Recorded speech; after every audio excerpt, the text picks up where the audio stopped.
Well, good morning. I would like to welcome you to Geriatric Grand Rounds. My name is Hillary Lum, and we are really glad to see you in person and online. A few announcements as we get started. So our next Grand Rounds is November 16th, 2 weeks from now. Dr. Lindsay DuBose will be talking about sex differences in older adults. We also have Journal Club next Thursday. That will be on Zoom. Contact Jacob Walker if you don't have the invite for that. After today's Grand Rounds, you will either receive an email about the evaluation, we'll have some in person, and we'll work to get the link into the Zoom chat. So please provide us information evaluation-wise. Also, we have division meeting in this room directly after Grand Rounds, and feel free to submit Q&A via the chat afterwards. So with that, I'm really excited to introduce my friend, Dr. Jenny Portz, who is in general internal medicine and is our Grand Rounds speaker for today. She's an assistant professor, did her PhD at University of Denver. She's a social worker and palliative care researcher. Her work focuses on integration of caregivers and informal social supports of older adults with serious illnesses into the design and implementation of digital health solutions. Hopefully you'll tell us lots of new things, including what the mHealth Impact Lab is, because it's on campus and many of us may not know much about it. So thank you for joining us.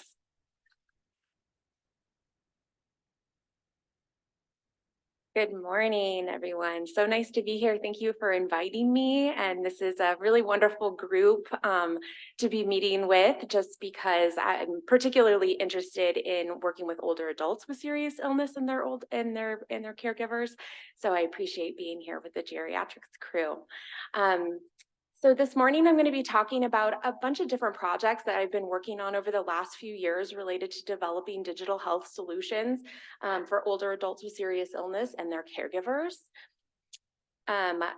As Hillary mentioned, there is the mHealth Lab, and I'm sure I can definitely share our work there. We're trying to sort of upstream the process for creating evidence-based solutions. I think everyone knows that by the time you create a mobile app and then you test the mobile app and then you get the mobile app out there, it's already old news. And so the mHealth is there really to try and create faster solutions and create evidence to support those solutions in a meaningful way.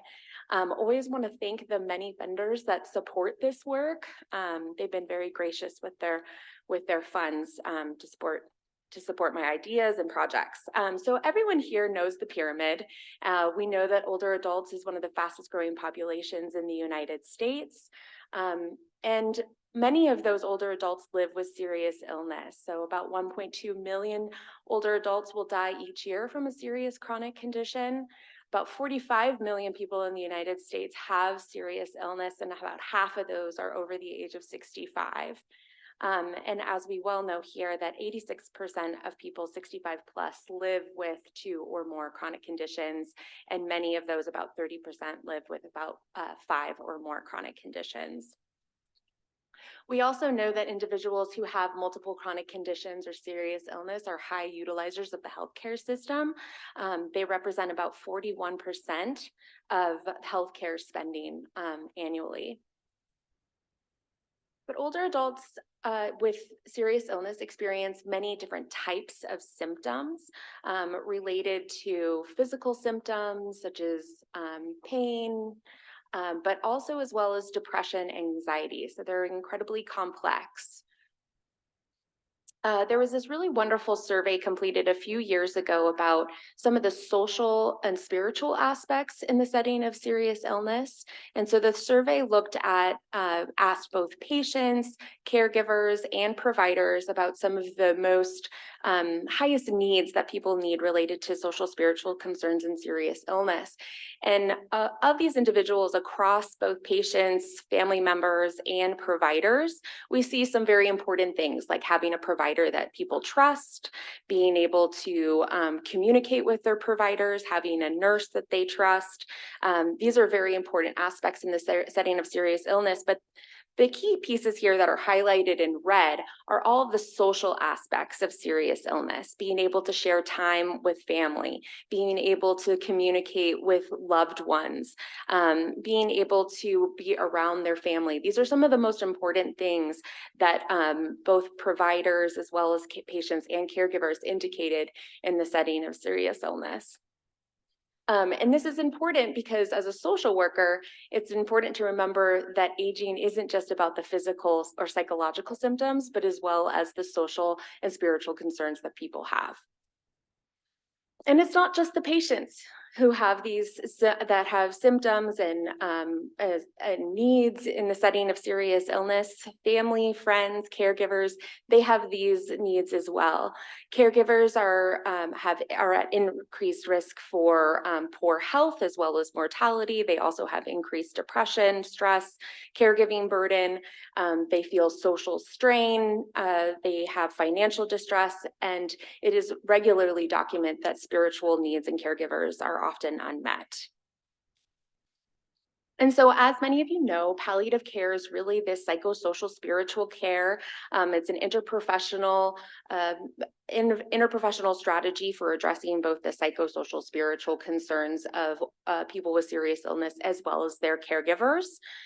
And an interesting opportunity is that digital health has the ability to potentially increase access as well as awareness of palliative care and palliative care resources to older adults and their loved ones. When I refer to digital health, I refer really to any digital solution. This would include mobile health, text messaging, mobile apps, wearables, all of these fun technologies, telemedicine, personal health records.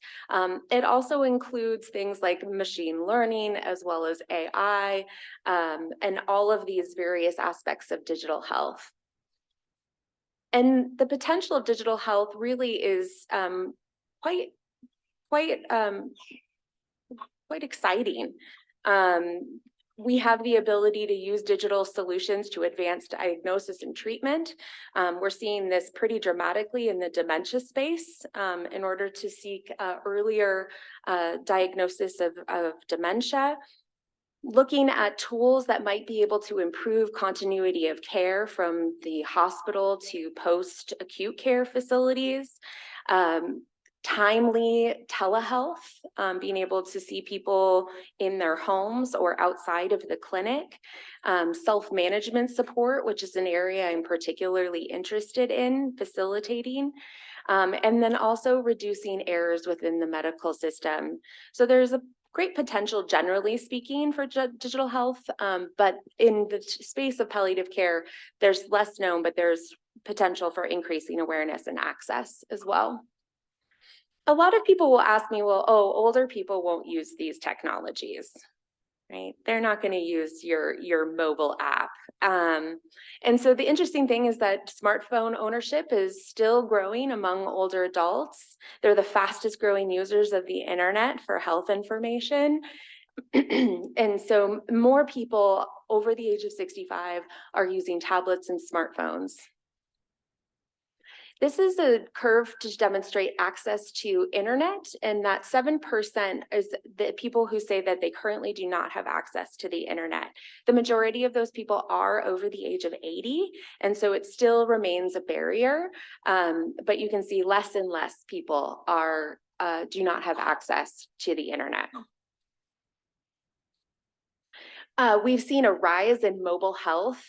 There has been a huge increase of funding for mHealth research, as well as publications in the area of digital health. We saw the rise of a digital health consumer. People are now starting to expect that these tools are available to them in the healthcare setting. People expect that their patient portals be available and that there's tools available on their patient portal. They expect providers to email them back when they are emailed through the portal. So there's a new consumer who really expects that these tools are a part of their health management program. And then, of course, there was the COVID effect. For the first time, really, people were forced to use portal systems, telehealth systems in a new way because there was no other option. 20% of older adults now say they use a health app, and the majority, as many as 92, say that they will use virtual care in some way. So this really maybe sped up the process of older adults adopting digital tools to manage their health. But there's also a different consumer, the caregiver. Caregivers are more likely to use technology to help their loved ones manage their health than non-caregivers. So in addition to older adults being interested in using tools, so are their caregivers. So the three areas of digital health that I'm particularly interested in at this time relate to mHealth, so using a mobile device of some sort to deliver digital health resources. Also synchronous telehealth, so what you would think of when you're using Zoom or using video conferencing software to conduct some type of visit, as well as using patient portals for resources and information. And so most of my presentation today, I'm going to focus on these three areas. So in terms of mobile health and palliative care, we conducted this scoping review to see, are there any apps out there that support palliative care domains? And so looking at both commercially developed as well as research developed or clinically developed mobile applications, we found quite a few apps that are available to support people with serious illness. They focus primarily on symptom management, decision-making, and grief. We did notice a few difference between those that were developed by the commercial space and those developed in sort of the research clinical space, is that those in the clinical space were very disease specific. So they were targeting heart failure, they were targeting cancer, they were targeting maybe a particular symptom of some kind. They were also connected to a clinical service so that there was probably clinicians reviewing the material that was generated through the app. And they target only patients. Caregivers were not involved in the mobile apps. Commercial apps had the flexibility, so they really targeted multiple symptoms or multiple conditions and wanted to be flexible for the actual user. They were freestanding from clinical services, which makes a lot of sense because they were really meant to be for use among the patients. And they had functions for both patients and family and caregivers. However, it was one directional. So these apps were available. They would be a patient that's using the app, and that the information the patient enters into the app or uses from the app then gets sent as a report to the caregiver. There was no exchange or sharing of information or resources, and no resource tools specifically for caregivers.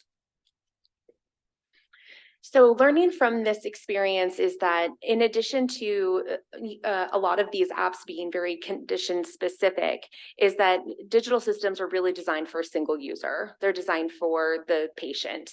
Some of these systems are that, on the other hand, though, are designed for a caregiver specifically. But this idea of having a shared or integrated multiple users for one mobile program still doesn't exist, and they're very difficult to design. So about 40 to 65% of family caregivers are interested in using mobile apps. However, these are designed for single users. And so a lot of my work focuses on using social convoy theory to think about how we can better design these solutions. Social convoy theory sort of posits this idea that there isn't just one caregiver for an individual. It's really that there is a convoy. There's a social network of caregivers that provides and gives care over the lifespan. So you can think of an older adult who has maybe a spouse, or maybe they have a close partner. They also potentially have an adult child, maybe several adult children, grandchildren, friends, neighbors. All of these people really work together to help manage your health in some way, and often are not considered in digital designs at all. Most of them focus on one single primary caregiver, if available. So during my project, my K-Aware project, we designed a mobile program to really consider multiple caregivers in the design. It was an iterative process. We interviewed older adults, social convoy members, as well as healthcare providers to really create a mobile tool that would be available that included common self-management tools, but then also provided palliative care domains assessment and resources. And then we wanted to include multiple diverse users, so having tools for both patients and caregivers. We created the Convoy PAL system. It's a 12-week program. It's delivered through the Retinify platform, which is a tablet-based system, but also has tools that are accessible on a mobile phone as well as the web-based portal. And we did include a wearable. Which is long conversations for using wearables in this space. And the tools were not just for the patient, but they were also for the caregiver. And depending on who you were in the social convoy, sort of determined what types of resources or tools you were delivered through the system. There were goal setting options, physical symptom monitoring, psychosocial spiritual supports, tailored feedback based on how you were responding, both for patients and caregivers. We had mobile app integration with Pandora and a story narrative program called MemoryWell, automatic Zoom calling, and then resources based on how you were based on how you responded to your assessments. So we then tested the usability of the program with 16 patients, their convoys. We also tested it with some healthcare providers. We found that it had pretty good usability, about 3.9 out of 5. Most people gave it a 4-star rating, and that they would recommend it to a friend. But they also had a lot of feedback in terms of tools. They wanted more tools, more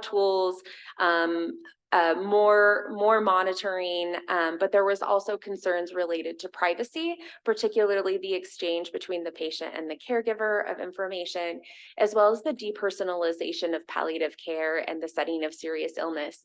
Like, is this really the way we want to deliver or provide information about bereavement and advanced care planning? People also expressed concerns there.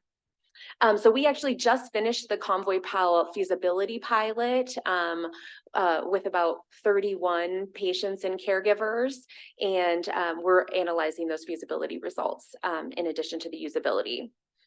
Related to telehealth, we know that chronic disease management via telehealth produces positive health outcomes. It is non-inferior to in-person or usual care. It's also safe to deliver, and people have rated it with high satisfaction.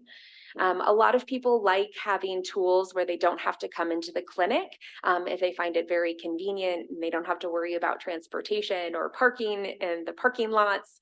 And so it's usually well received. In the palliative care space, there's actually a lot of trials being conducted in specifically doing telehealth or virtual care in the setting of serious illness, particularly with cancer populations.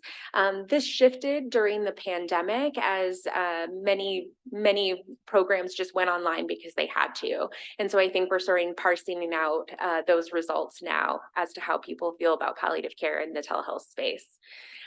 Prior to the pandemic, our team conducted a non-inferiority trial to do face-to-face reauthorization visits for hospice.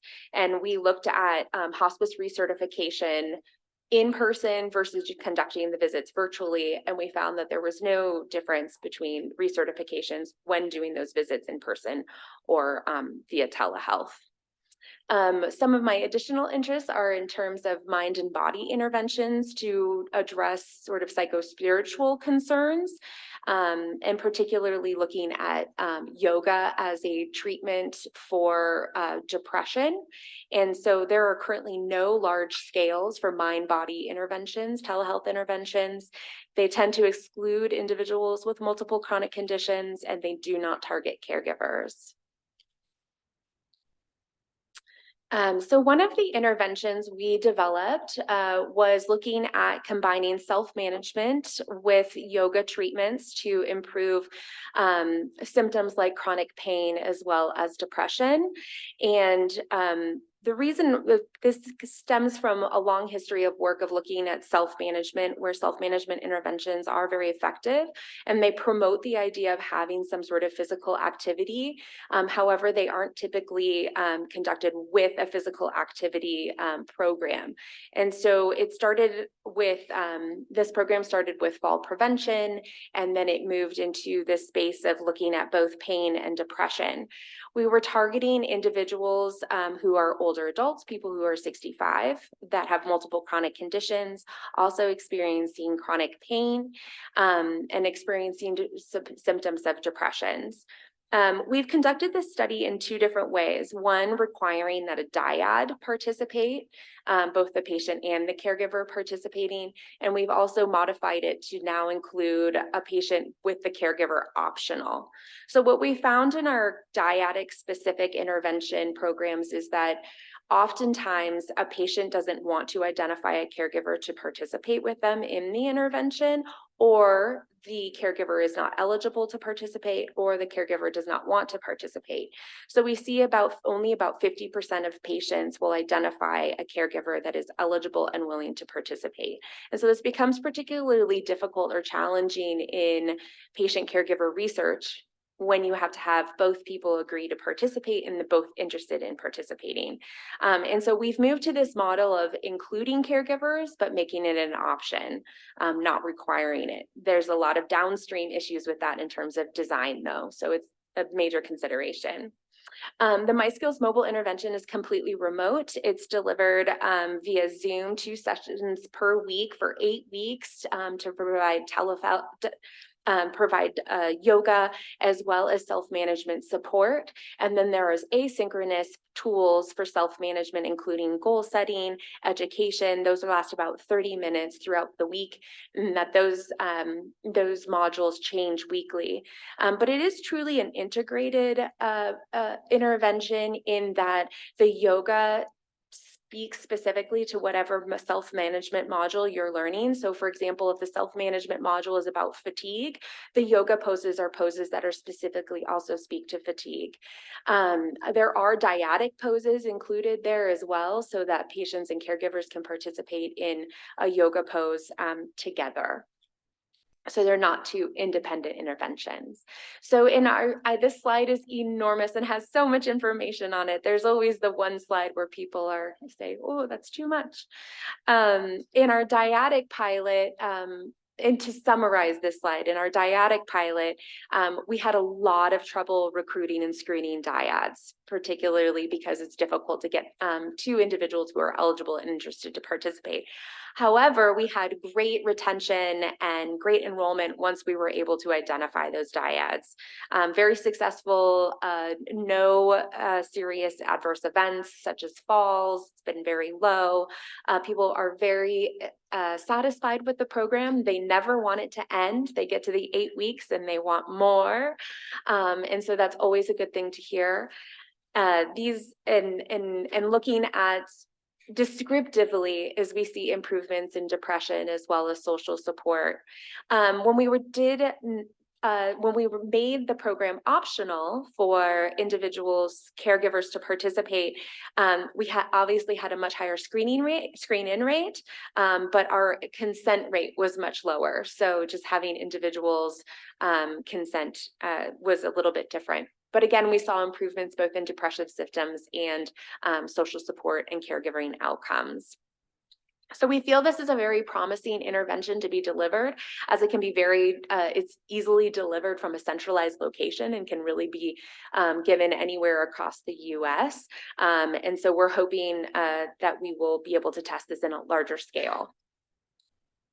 The next area of interest is the use of patient portals. I remember applying for my very first K award related to patient portals, I don't know, 10, 20 years ago. And people were like, patient portals, those are something that, it's a requirement. You have to have a patient portal, there's nothing there. And since then, the space has really grown to not only improve or help providers, but also the patient portals access for patients is they really have high expectations for what is existing in patient portals and what tools are available to them, and particularly related to communication with their providers. So these are websites that provide access to personal health information. They're tethered to the electronic health record. They have web-based tools, including medical visits, their actual medical records, medication tracking, as well as refill management. We've seen that use of patient portals among patients improves access to health records, which is great because that's why they were created, as well as self-management outcomes, patient-clinician communication, and patient satisfaction. However, the impact on healthcare utilization is still mixed. There are many studies out there that demonstrate that the use of patient portals actually increases healthcare utilization, while others say that it reduces unwarranted or unnecessary visits. And so it's really a mixed bag. We know that portal users are associated with age. It's actually an interesting curve, is that the youngest patients are least likely to use the portal system, and then it sort of increases as people get older, as well as they get sicker. People with more poorer health status are actually more likely to use a patient portal, and then it pretty much rapidly declines sort of in the oldest of the old, or individuals over the age of 75. Most portal users are white and have higher socioeconomic status, and they're more likely to be urban patients. Some of these demographics are changing, but they are still associated with these user characteristics. Older adults, a lot of our work has looked at what older adults and their caregivers like about the patient portals. We found that email messaging is by far one of their favorites. Viewing labs and medication management are their favorite tools. However, barriers still exist related to computer literacy, particularly related to logging in. I think we all know logging in is a big challenge. Access, so again, having internet access or a computer or a tablet that can access the portal system, as well as usability, still remains a major barrier. If you're an older adult logging into a portal and you're looking for something specific, it can be very hard to navigate the main headers and the text on the website. So we're very interested in looking at, well, how is palliative care being delivered through the patient portal systems? And so in 2020, we conducted another scoping review looking at patient portal tools related to serious illness and their caregivers, or related to patients with serious illness and their caregivers. We found quite a few portal tools were being developed specifically in this space, primarily for advanced care planning. I think we're all well aware of some of Hillary's tools in this space, as well as quality of life and symptom tracking, as well as psychological support. Quite a few of these were also targeting patients in the inpatient setting, so having a tool of some sort that they could track in the inpatient setting. Again, they focus on cancer care, and they report high acceptability and usability among users. 3 of these did target patients and caregivers, but again, they were typically one directional. So the information was specifically about a patient, and then that information was delivered to a caregiver. There were no specific, or very few specific tools for caregivers integrated in these tools. No tools were identified for bereavement, social support, or hospice. We also have looked at patterns of patient portal use in the setting of serious illness. So in my work at Kaiser, we wanted to look at the trends of patient portal use in the last year of life. So we looked at 2 cohorts. We looked at individuals with serious illness and their caregivers, defined as individuals who were proxies, so people who were actually signed up as legal proxies to use the patient portal. And we looked at 2 time points, the 12 months following the onset of serious illness and during the last 12 months of life. And what you can see through these trends is that portal use was incredibly high high even for Kaiser. In Kaiser, 63% of all patients use the portal system. A large percent of those are older adults, but we saw about 50 days in the last 12 months that they were using it. And the average in other studies in primary care are like 11 days, sometimes 9. So they were very high utilizers of the system. There was very low proxy use, and this was primarily because there was only 150 proxies registered for the entire cohort. So that lands at about 2 to 3% of patients with serious illness had a proxy user to use their account. Email messages were continued to be one of the most highly used tools during this time period, but usage was actually quite high for e-chats and e-visits. So again, those visits for staying at home and away from the clinic were also high in this year. There was a statistically significant increase in use that peaked at 3 months prior to the patient's death and then slowed off. It's important to note that in Kaiser, they have high hospice referral and high use. And so that reduction in the last 3 months is probably due to hospice utilization. But that it peaked 3 months prior is really an indicator of, is this patients and caregivers seeking additional help at about 3 months prior.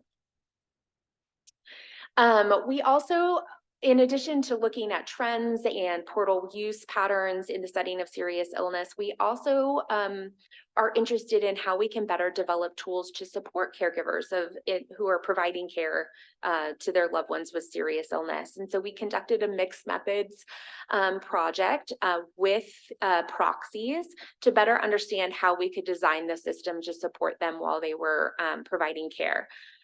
We interviewed caregivers who were both current caregivers as well as those who had recently lost their loved ones to get a better idea of what would currently be helpful as well as what would have been helpful in hindsight. So we conducted interviews with 31 caregiver proxies. So again, these individuals are users of the system. And so it's a little bit, they know what a patient portal system is and they know how to use it. We conducted the interviews by phone. Everything was coded, double checked, and we looked at our quantitative results. What we found here is, I promise not to read their quotes, but if you want to read them, they're lovely, is that they were looking for end of life resources and information. So going to the portal and having more information about, well, what is hospice? What is available? How would I think about hospice? Access for multiple caregivers. This idea of having a virtual visit, but including multiple caregivers at multiple places. So having their adult daughter who's in Iowa, and their other son who's in San Diego, as well as the spouse that's at home, is having everyone be able to participate in those visits together was an important tool. They wanted caregiver-specific resources. They really weren't sure if they were doing this caregiving thing correctly. And so they wanted resources to say, these are the things that are supportive for you. And it would be helpful to have them based on what they actually need, as caregivers often don't necessarily know what type of resource they might be looking for.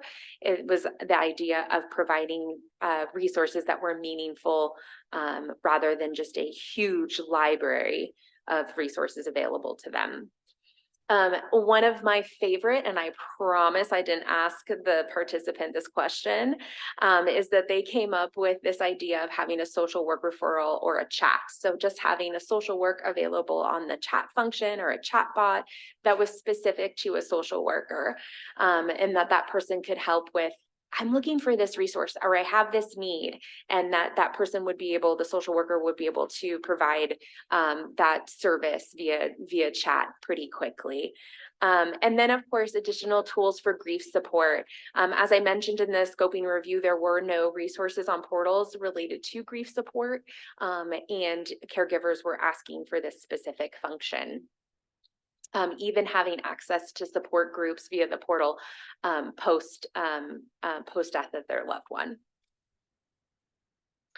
Going back a little bit to the point I made about how difficult it is to recruit dyads into research, this idea of finding a caregiver and then having both the caregiver and the patient participate together. It's incredibly challenging. So in caregiver research, there's really kind of two ways that we identify caregivers. The first is to identify the patient, and then the patient self-identifies their caregivers. We know that this is problematic and that a lot of individuals don't want to identify a caregiver. They know that their caregivers are burdened. They know that their caregivers are stressed. And so it can be very difficult for them to say, oh yeah, why don't you give my daughter a call? She'd be happy to participate in your research study. We also know that a lot of times those caregivers can be very challenging to reach as well. The other way we go about researching with caregivers is to outreach to caregivers directly, either through social media campaigns, or we identify a support group, or we go to caregiving organizations and we outreach and recruit caregivers through those mechanisms. Both of these are very useful ways of identifying caregivers, but the caregivers that are involved in support groups are often sometimes the most engaged caregivers. They consider themselves to be caregivers, and are looking for resources. So some of those most vulnerable, hard to see caregivers, those are the hardest to reach, and they're often the most difficult to include in research. And so what we decided to do for the patient portal and from this patient portal work is to use the electronic health record to start identifying caregivers in the EHR. And the way that we started thinking about this was, if you can identify caregivers from the EHR, then you have the opportunity to outreach to them at a very specific time. Maybe they're logging into the patient portal and we see that that person is a caregiver. We can then prompt them to access resources or information at that time. We are also identifying people who may not consider themselves to be a caregiver. And so it's a unique population that we might be able to identify. So what we started, how we started doing this was looking at, we wanted to use both structured and unstructured data in the EHR to identify potential caregivers. So easy place to start, standardized fields. Right? So we started looking at the EHR and we looked at emergency contact names. We looked at healthcare agent names, and we also looked at guardian names. We were looking specifically, step back a little bit, is that we were looking specifically for caregivers of people with dementia. And we did this specifically because and we looked at people who have a diagnosis of dementia because we thought that they would actually have caregivers documented in the EHR. So it was a strategy to really target a cohort where we would see language and standardized field for caregivers. So in this population, we found that there are emergency contacts, healthcare agents, and guardians for a large percentage of the cohort. However, we also appreciate that emergency contacts and healthcare agents and guardians are not necessarily caregivers. And it also suggests that that there are additional caregivers in addition to these standardized fields. So our hope is to not only identify standard fields, but then to integrate this with our unstructured data. So what we found was about 37% of these contacts overlapped. We identified about 2 caregivers in standardized fields for named agents. These also included the patient relationship table, which is a table in the EHR at Kaiser that includes family members or any relevant contacts that the patient lists. So again, we identified in standardized fields that patients had approximately 2 named agents in their EHR. So once we identified these named agents, we wanted to figure out, well, where are they in the EHR? And so what we did was we identified medical notes and patient portal messages for these patients, and we take a caregiver term list previously used by other colleagues at Michigan to identify medical notes related to caregivers. And these terms included things like caregiver, it included things like care partner, caring, carer, but it also included things like spouse, daughter, friend. There was quite a list, about 50 terms that would identify medical notes related to caregiving. We then modified that list to include key medical terms like DIL for daughter-in-law, was a good example of how we added particular caregiving text.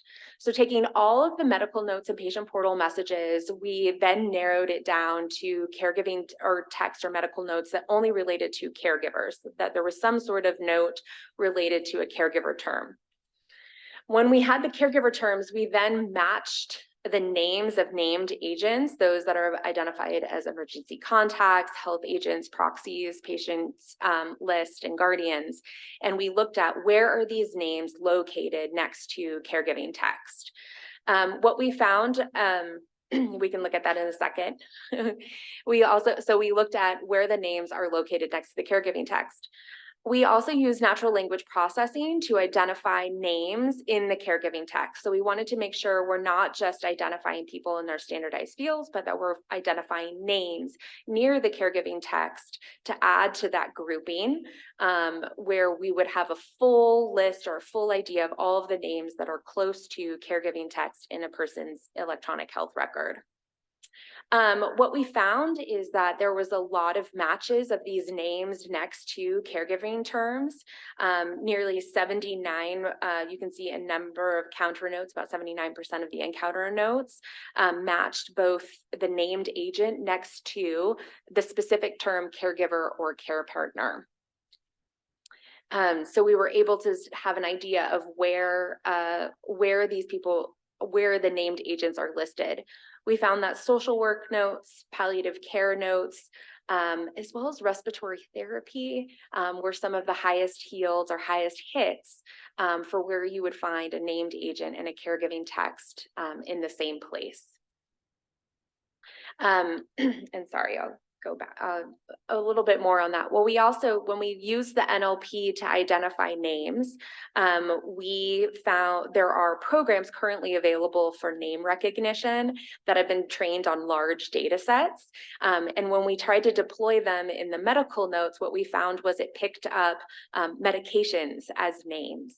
And so we sort of had to start training the program to not pick up medications like Mylanta, because Mylanta is not a caregiver, and use annotation. So we, thank goodness, we have a wonderful team who's willing to annotate identifying specific names. So we had to train it really on clinical medical notes, which is very different than being trained on large social media data sets. And so in that process, we've finally created a high accuracy yield for identifying names. And then we are also able to remove provider names. So once those names are identified, you then have to remove the provider names. And that was actually pretty easy because most providers in the EHR have some sort of letters dangling after their names, or they have a doctor or nurse listed right in front of theirs. So sometimes the text is actually easy to eliminate those. So I've learned a lot about the text in the way that people write their medical notes. The patient portal, it was really easy to figure out whether or not a caregiver was sending an email to a provider, because it was often signed by the caregiver. Sincerely, thank you, best, and then it would have the named agent listed there. So the really cool thing about identifying those patient portal messages that are being sent by caregivers is that you know that the caregiver was logged in at that time. So if they are the ones that are sending the message, you now know that they were the ones that were logged in during that time period, and you can look at their use during that time period or that day during that login. So sort of for the first time, we're able to see caregiver patient portal utilization as logged in as their patient, which is exciting. So we're conducting that analysis right now too. Kind of just thinking about overall learnings of these projects and next steps is Convoy Pal, again, we just finished the pilot with patients and caregivers. We are looking to conduct an efficacy trial in this population. One of the biggest barriers for Convoy Pal is that we were not successful in recruiting the social convoy. It goes back to some of these recruitment issues of identifying a caregiver. In Convoy Pal, we were able to recruit a dyadic. We were pretty successful in getting one caregiver to participate, but this idea of getting multiple caregivers to participate in a 12-week trial was difficult.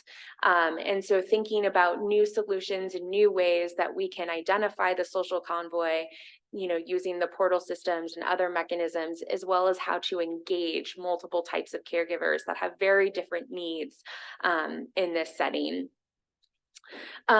We also learned a lot about the wearables on this program. We used a watch with a low battery life. And so I think they used the watch a couple times and then it died, and then we had to tell them to charge it. And so we had a lot of charging issues. So in the future, they have some newer wearables that don't have the bells and whistles of the watch, but they do actually collect all of the information. They can be worn for longer periods of time and have battery lives of a year. So again, learning a lot about battery life and how that can really impact both your information, your research that you're collecting, but also how well you are collecting symptoms and information about patients and caregivers. But very interested to start looking at that wearable information and how people were feeling and heart rates, and then connecting that with the palliative care assessments that they completed over the 12-week process. For MySkills, we are also hoping to conduct an efficacy trial in this space. As you know, there are limited treatment options for older adults with depression. They're less likely to be screened for depression. And when they are, treatment can be, there's a lot of negative connotations with some treatment options, and that yoga self-management might be a nice way to start treating individuals with depressive symptoms. We were also lucky enough to work with the Integrated Health Clinic before they closed to conduct the MySkills program for patients with long COVID. Again, as many of you know, there are not a lot of great self-management or treatment programs for patients who are experiencing symptoms of long COVID. And so we just finished up that pilot project as well, where we see people loved the intervention, they love the yoga, they love the yoga therapist, and want more. And that again, we may see improvements in symptoms of long COVID from yoga and self-management as well. In this work around patient portals and caregiving, we are finishing up the algorithm for identifying caregivers in the EHR. Our hope is to actually take the algorithm that was developed at Kaiser and move it here to UC Health, where we can potentially identify caregivers in the EHR here at UC Health. One of the major differences between Kaiser and UC Health is that UC Health has access to hospital encounter data, as well as hospital standard fields. Because Kaiser doesn't have their own hospitals, if a patient comes into the hospital and they report that they have a caregiver, that would be documented potentially in a standard field or somewhere in the EHR, but Kaiser would not have access to those hospital notes, only the overall encounter.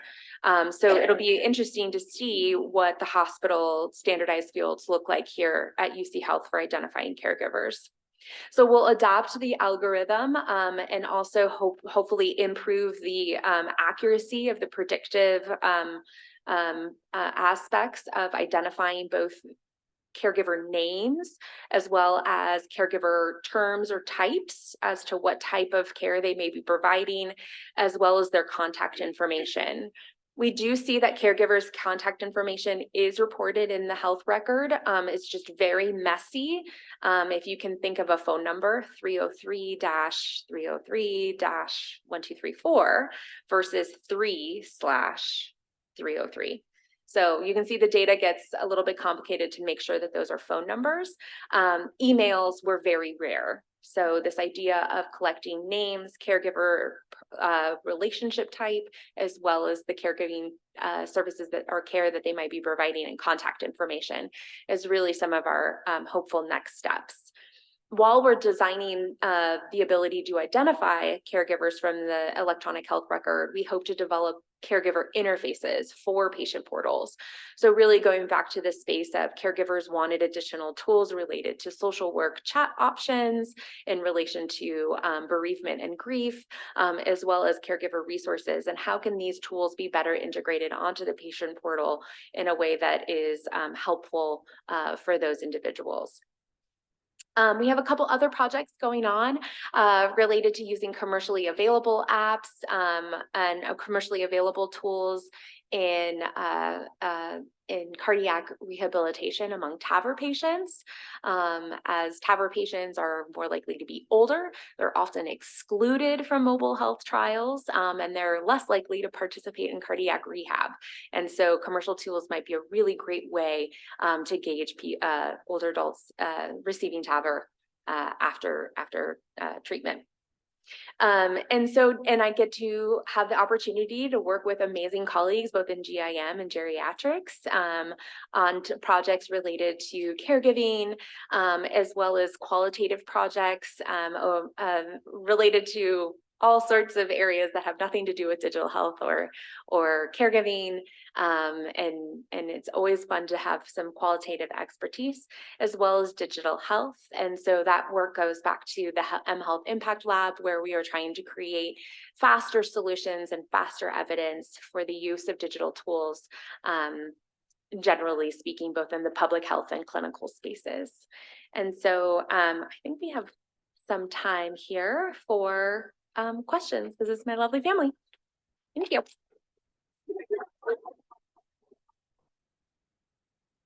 Wonderful talk.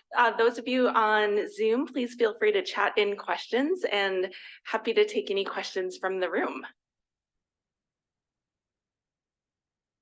Carrie?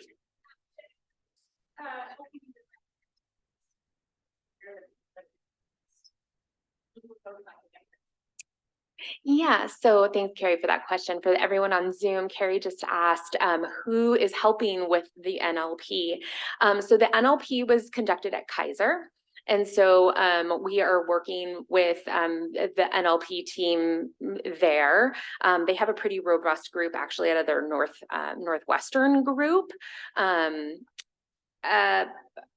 But here, because we are planning to move it here, Katie Colburn is doing some really interesting work out of Accords with NLP. Lisa Schilling also is doing some NLP work on EHRs as well. Yeah, I would not say it's growing. Yeah, it's growing. Kate, I'm just curious how specific is tactic, like think about a lot of other intellectual world, and is that a special aspect of tactic easier to work with, or applicants to work with other systems?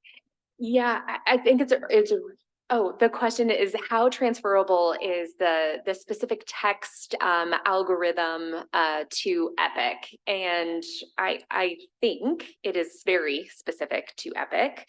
I think it's also very specific to, so one of the big pieces of feedback that we got in terms of getting funding for the algorithm development was that, well, we have the CARE Act now, the CARE Act where you actually identify a specific caregiver during inpatient.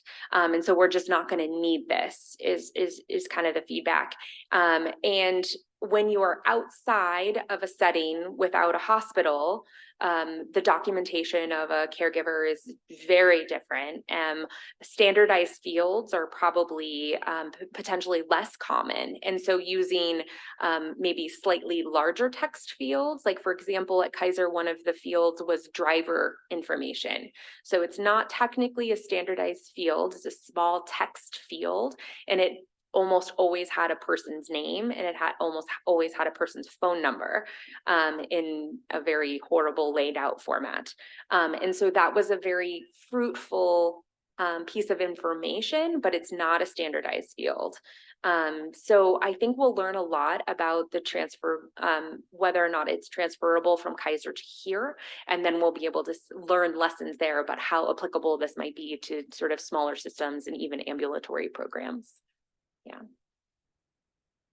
Jody, you were all involved with the governor's office of health innovation. I am not, but I would love to be.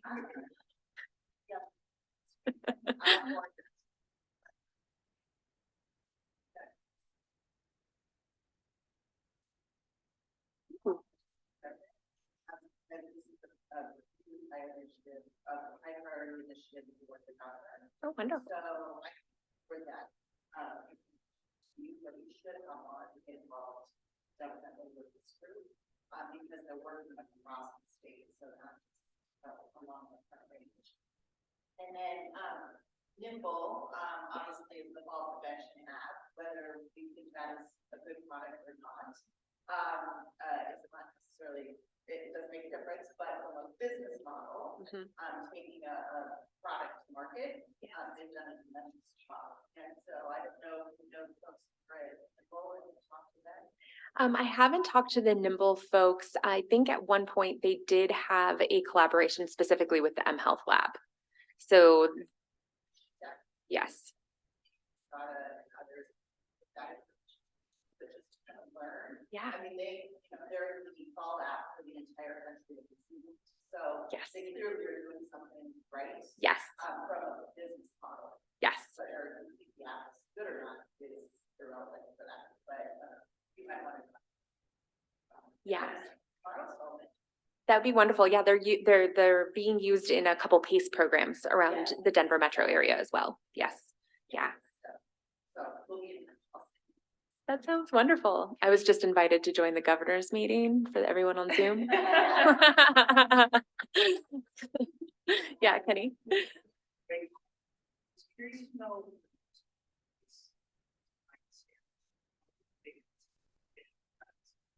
Want to create morals or metaphors, things that you would like to have. As you know, it's very hard. Like the whole literature around how you approach someone as you're thinking about palliative care. So I'm curious to know what you thought about, like how do those principles get translated into portals? Yeah. And how do you handle some of that, those sensitivities through the design of the interface? Yeah, so the question really is about how do we transfer these user-centered design concepts and how well do they actually transfer into patient portals? Okay. I don't think they transfer wonderfully into patient portals. Patient portals are really designed to share medical information. And so when you're thinking about user-centered needs, portals are really designed for meaningful use. And so I think we might be headed in this direction of making portals more user-friendly for the users. I think they were really developed and designed for a very specific reason for regulation purposes, to share health information. And so when you're thinking about user-centered design of making something somebody wants or something that someone is desired, that's different than being regulated to say you have to provide this information and you have to open access notes to patients. So different design purpose, although with the shift now to becoming more interoperable with different types of solutions, I think we might be moving more in that direction. When it comes to designing palliative care tools, it's something I struggle with quite often, is that tools, you can design really great tools that aren't necessarily pretty, right? Or don't have the bells and whistles, but then are users actually going to engage with those tools? And what I found in the Convoy Pal work is that sometimes sort of the simple designs, making things look attractive and appealing and easy to read, are actually quite difficult to program and be adaptable for different types of users. And when you start thinking about, you're thinking about older patient users who have serious illness, versus a young adult child who's the caregiver, that they actually have very different user preferences. And so designing those tools becomes pretty difficult. Thanks for a great Yeah, thanks. discussion. Thank you, Jenny. Please fill out your evaluation. Wonderful, thank you. It's so fun. A reminder to everyone.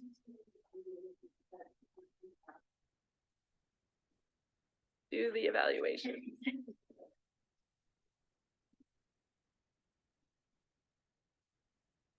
Oh, you guys have a meeting now. We have our meeting now. You have your Yes. meeting?